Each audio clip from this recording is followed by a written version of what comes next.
licensing board cases, basically it concerns basically the effect of the closure of the Barnwell, South Carolina disposal facility, which had been used by a number of nuclear power plants for disposal of Class B and Class C low-level radioactive waste. That facility is no longer receiving waste from most states, including Michigan, and therefore the question of this contention alleges that there is insufficient description of how the applicant plans to manage low-level radioactive waste that will be generated once Fermi 3 begins operation, if indeed it does.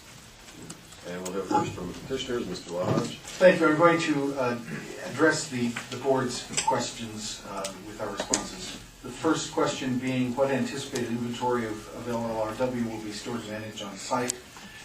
The amount of waste, we don't know what that quantity is going to be. We do know that it will be many thousands of curies over 40, 60, or 80-year operating life, and possibly, perhaps probably beyond that. That classes B and C make up the majority of the LLRW at any reactor, and we believe Fermi to be pretty much the same in that respect. Number two, what, if anything, in the environmental report sets forth the applicant's current plan for off-site shipment and disposal or interim storage of LLRW generated by Fermi 3? Storage in the application documents is apparently for 6 months, as we have previously argued. There's reference by the applicant to complying with NUREGs and with NRC guidance documents. These, however, are not a substitute for HART regulation, HART standard. You ask, what specific role does 10 CFR 51.51 Table S3 play in this contention? The role appears to, the S3 gives the amount of radioactivity generated at every step of the fuel chain. It does not appear to include long-term storage of Class B, C, and greater than C waste. Moreover, S3 does not have any kind of entry for emissions from storage, and there thus is no entry for what kind of public exposure could befall from storage. In regard to the Table S3 issue, as you probably know, the Commission has made it quite clear to licensing boards that we're not to entertain any contentions that would require us to challenge the assumptions or conclusions of Table S3.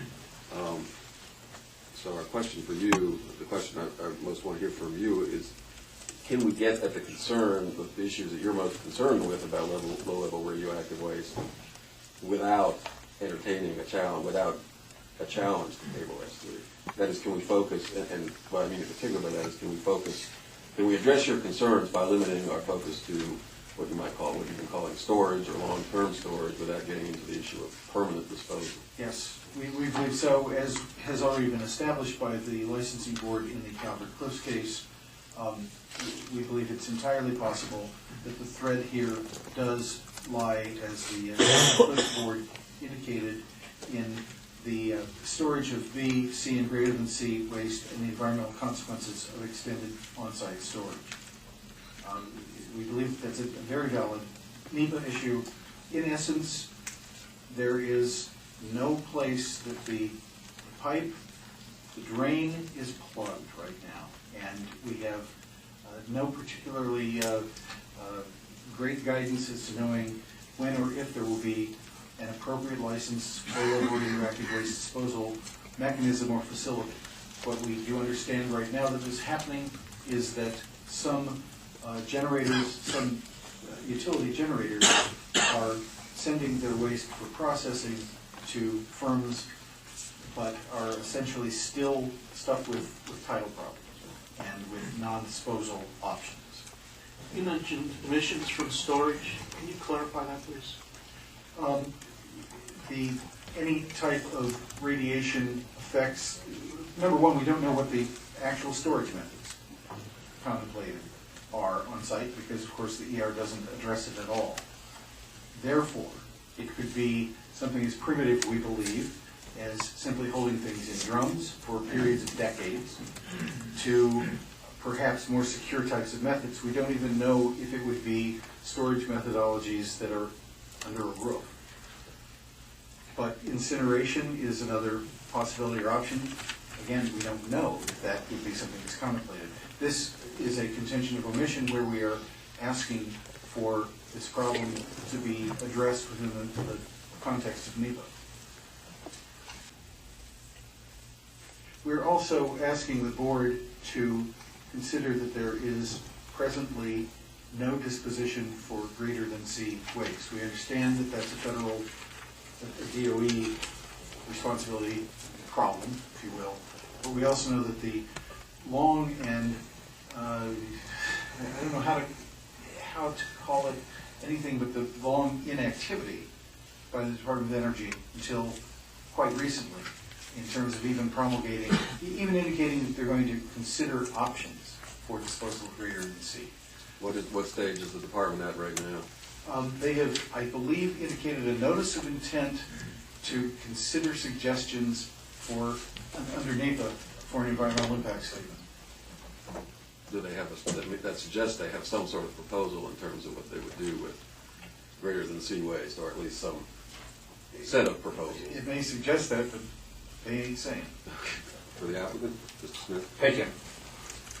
What the petitioners are arguing here is that Detroit Edison has failed to discuss how it's going to be able to send its waste off-site in the absence of a licensed disposal site.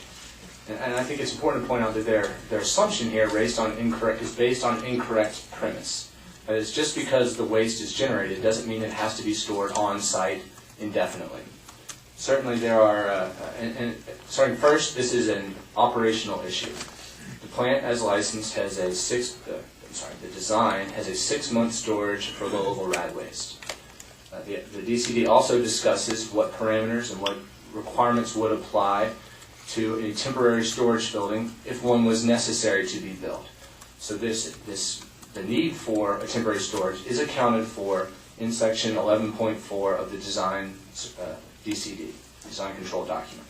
That's for the ESBWR. Let me make sure I understand that. So that there's a design, the basic design is for 6-month on-site storage. There is a contingency built into the design for a temporary on-site low-level waste storage facility? Yes. I didn't want to mishear you. Nope, that's correct. Looking at page 11.4.2 of Rev 5 of the design control document, it says that depending on the availability and accessibility of adequate waste repositories in the future, it then highlights various guidance documents that provide guidance for construction and management of a temporary storage facility. So is it fair to characterize any of the radiological consequences of this 6-month storage is in the application? If you were to build a temporary facility, that would be a yet-to-be-done analysis? Or is that analysis just some sort of bounding analysis within the current design envelope? Okay, I didn't make that clear. There's a 6-month planned storage, and it sounds, from what you're saying, that that's all integrated through the design, so that any radiological consequences